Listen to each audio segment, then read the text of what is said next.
To our second video on aggregate supply and macroeconomics. This is on new classical long-run aggregate supply. In the last video, we talked about new classical short-run aggregate supply. Now we'll look at the long-run aggregate supply curve, right? Which is, if you remember from micro, this is a perfectly inelastic curve, meaning that no matter the change in average price level, the YF, or potential output, cannot change. And this new classical theory comes from the idea that if all the factors of production are being utilized to the potential, right, then they cannot go beyond this, whatever YF is, or their full employment or their full output, unless they were to improve their factors of production or improve the quantity of their factors of production, right? So this is kind of like their wall of potential, right? No matter the price, right, they can't move beyond their potential in the long run, right, unless they change their quantity or quality of factors of production, and then this could shift outwards, right, and we'll get to that in a later video. Okay, so now let's combine the long-run aggregate supply with the short-run aggregate supply. Makes this pretty starfish shape. So we've just taken the last short-run equilibrium and combined it with the long-run equilibrium.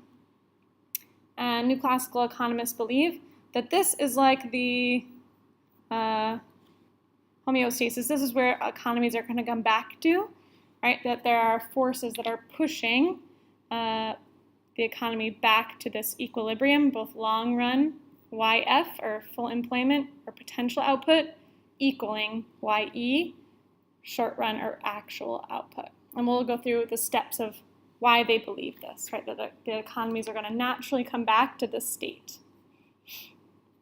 Okay, so let's do a first example. If we have originally our equilibrium here, and let's say there's a change in the economy. There's changes all the time. But if new classical economists, let's say, for example, AD increases. Now we know if AD increases in the short run, perhaps this could be due to, let's use Cambodia as an example, right? Cambodia's had rising incomes, so we've seen rising consumption, and AD has definitely increased. The YE here, the actual output, we've had pretty high growth, rate of 6% for the past few years. So we might say that this is beyond YF, the potential output. So in the short run, we're going to have our AD shift to AD1, and our new short run actual output equilibrium is where AD1 equals SIRS. Okay? So this will be where the actual output is.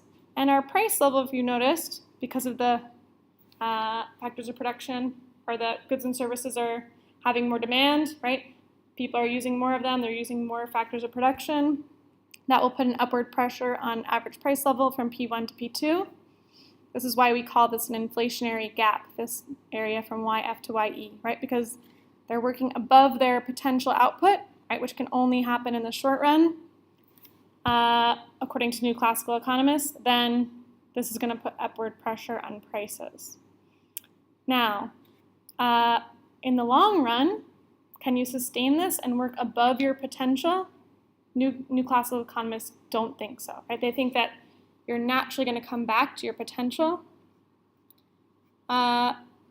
due to economic factors. So, for one, if we have an upward pressure on prices, then as time goes on, right, those factors of production that are used to make goods and services, that the demand is rising here, what's going to happen as people demand more and more of those factors of production to make the goods and services?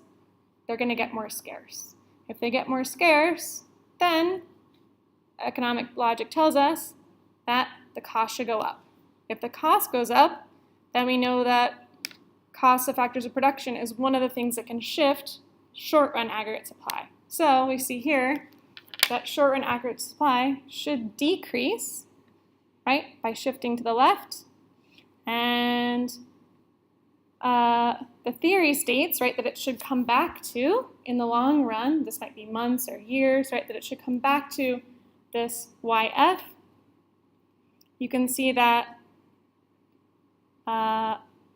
the new equilibrium, right, is YF at price P3, which is the same from the beginning, right? Same output, the same long run output, but now we've got a higher price level, right? So this is why new classical economists say that the economy is self-correcting, but there are forces, right, of price and costs and interest rates that will naturally move short-run aggregate supply and demand back to full output, given enough time in the long run.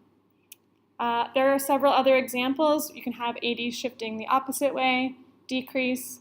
Try these on your own and let me know if you have any questions. Thanks.